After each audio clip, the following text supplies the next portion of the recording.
Sin duda el futuro está en el reconocimiento de lo que nos está pasando. Sabemos, por ejemplo, que las radiaciones de los móviles deben disminuirse. Cada vez tenemos más aparatos electromagnéticos en el domicilio y probablemente deberemos evolucionar a un tipo de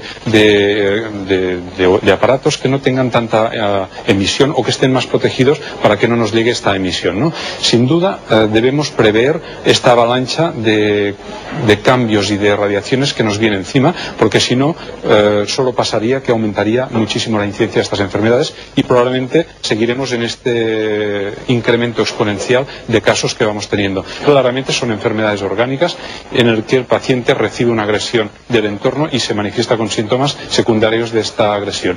Y no hay que confundirlo con las enfermedades de la esfera del estado de ánimo, psiquiátricas o psicosomáticas, que son un apartado diferente.